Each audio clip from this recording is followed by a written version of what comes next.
कभी बोलते हैं अहले बैत की इस्मत को साबित करी। मैं कहता हूं अहले बैत की इस्मत तो प्रैक्टिकल इस्मत है। हाँ? एक मर्तबा एक बंदे के पास डिग्री है, मसलन जैसे मैथमेटिक आती है, जैसे इंग्लिश आती है, या इससे बायोलॉजी आती है। एक मर्तबा कहता है मैं प्रैक्टिकल टीचर हूँ, आपने जो सवाल करना है मेरे से कर लीजिए। हम कहते हैं हमारे 11 इमामों की ज़िंदगी उठाकर देख लीजिए, ज़िंदगी में एक भी गुनाह अगर नज़र आ जाए, एक, ये प्रैक्टिकल है ना, एक भी ख़ता नज़र आ जाए, गढ़ी हुई हदीसें नहीं, बनाए हुए फ़ज़ाइल नहीं। अहले बैत की शख्सियत क्या थी? प्रैक्टिकल थी। जिस तरह रसूल खुदा की शख्सियत क्या थी? प्रैक्टिकल थी। नबी पे हर इल्ज़ाम मक्के वालों ने लगाया, कभी कहा यह जादूगर है, कभी कहा यह मजनून है, कभी कहा यह साहिर है, लेकिन कभी ये इल्ज़ाम नहीं लगाया कि अमानतों में ख़यानत करता है। कहते थे अमीन भी है।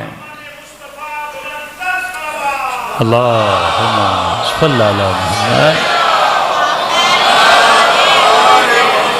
फिर कहते हैं नबी पैदाइश से नबी नहीं है, नबी 40 साल के बाद नबी। भाई फ़लसफ़ा इलाही समझो। हज़रत मूसा माँ की गोद में नबूवत का ऐलान करते हैं, मोहम्मद मुस्तफ़ा तो उनसे अफजल है। क्यों 40 साल के बाद नबूवत मिली? अरब का माहौल ऐसा था, नबी ने शरीयत लानी थी, नबी ने दीन लाना था। कहा आए मोहम्मद पहले 40 साल अरबों में खुद को साबित करो, फिर मेरी खुदाई को साबित करना। हाँ, कि जब तू कोई बात बोले कोई न बोले, खुदा न खास्ता ये बात सही नहीं करता। पूरे मक्के में मशहूर था मोहम्मद से बड़ा कोई सादिक नहीं, मोहम्मद से बड़ा कोई अमीन नहीं। यानी शबे हिजरत भी अमानतें किसको देकर गए? रसूल को देकर गए। और नबी उन अमानतों की खातिर किसे बिस्तर पे सुला कर गए? अली मुर्तज़ा को सुला कर गए। अरे जब काफरों की अमानत का अमीन अली है तो अल्लाह की अमानत का भी अमीन अली होगा ना।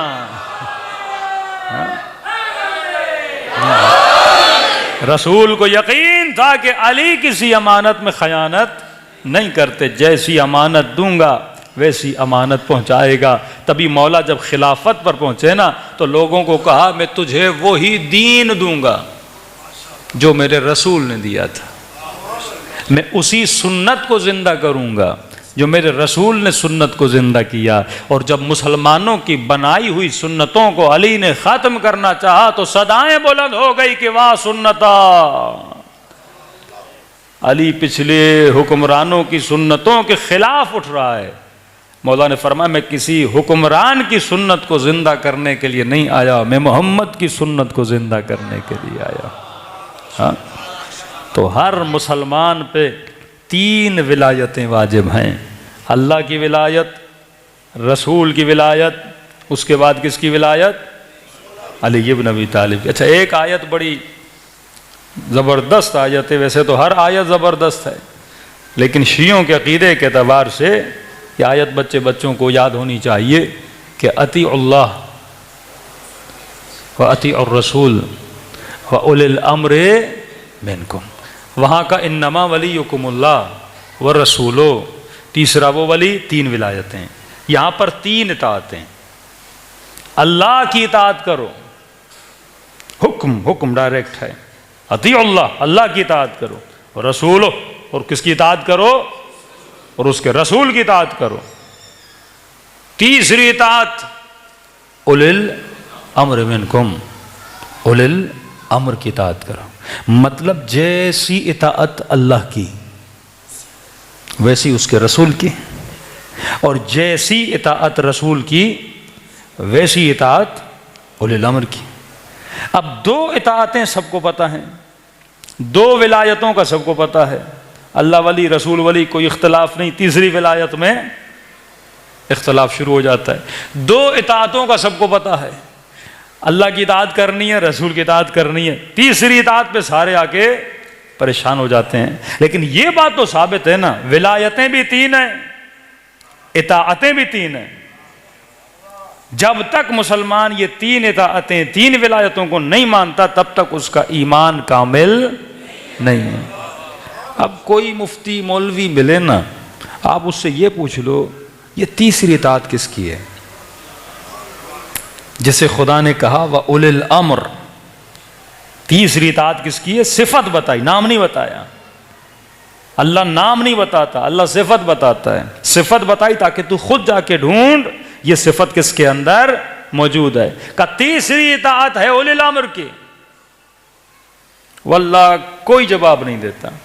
कुरान की इतनी सरी आयत है, अल्लाह की इताअत करो, रसूल की इताअत करो, और जैसी इताअत रसूल की अल्लाह की, जैसी उलिल अम्र की वैसी रसूल की इताअत।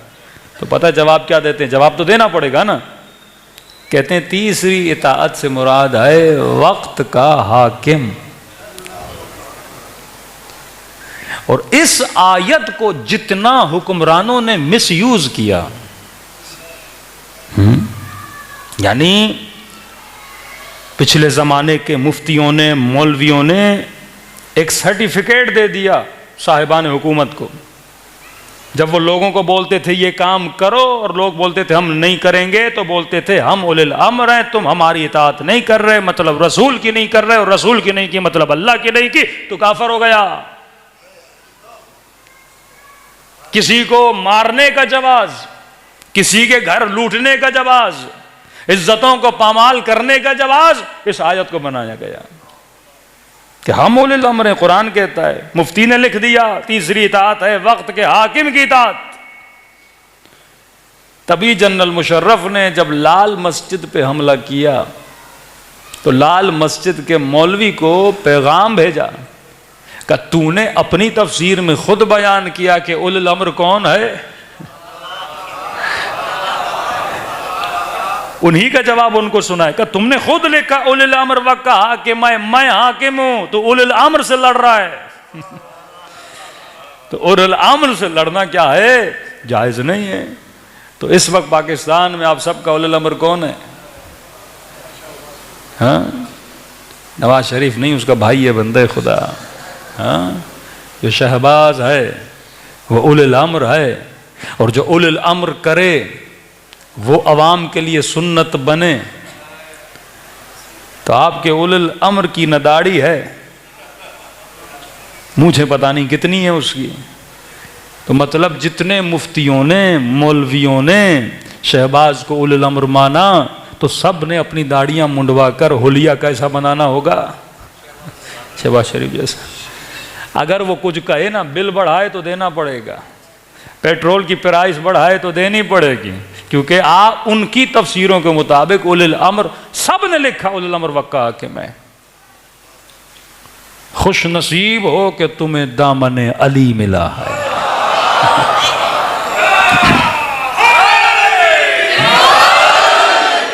देखिए, शिया भी मुकल्लिद है तो सुन्नी भी मुकल्लिद है।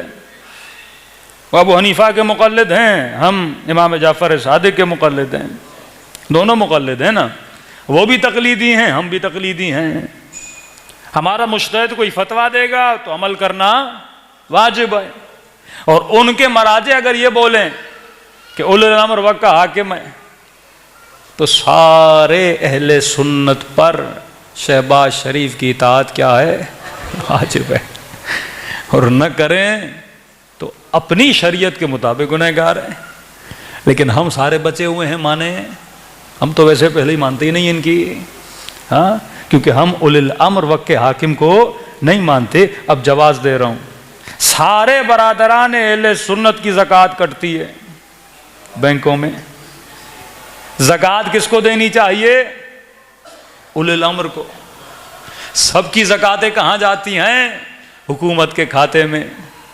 और कई लोग इस मकाम पे आके शिया बन जाते हैं।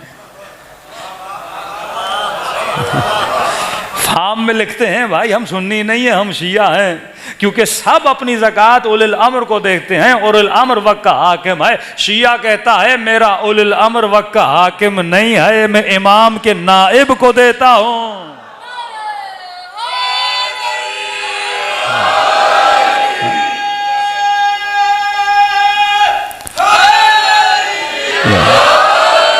लिहाजा वो हमारी ज़कात हो या खुम्स के सूरत में हो, वो कहाँ जाती है?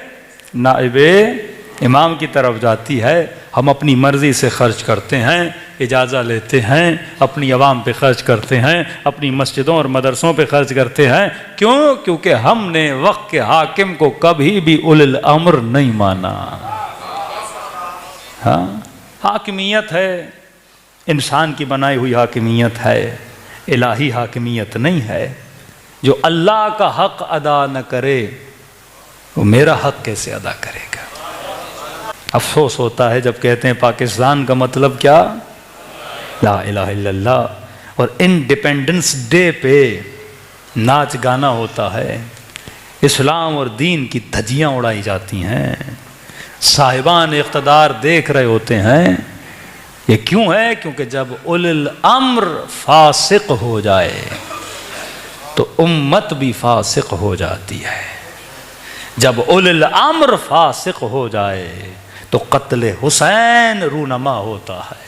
जब उलिल अम्र फासिक हो जाए तो नबी की नवासियों की चादरों की तरफ हाथ बढ़ते हैं। जब उलिल अम्र फासिक हो जाए तो जवानान जन्नत के सरों को नो के नेज़ा पे चढ़ाया जाता है। ये नतीजा है। दीन बचाना चाहते हो तो दीन फहम बनो, दीन बचाना चाहते हो तो दीन को समझने की कोशिश करो।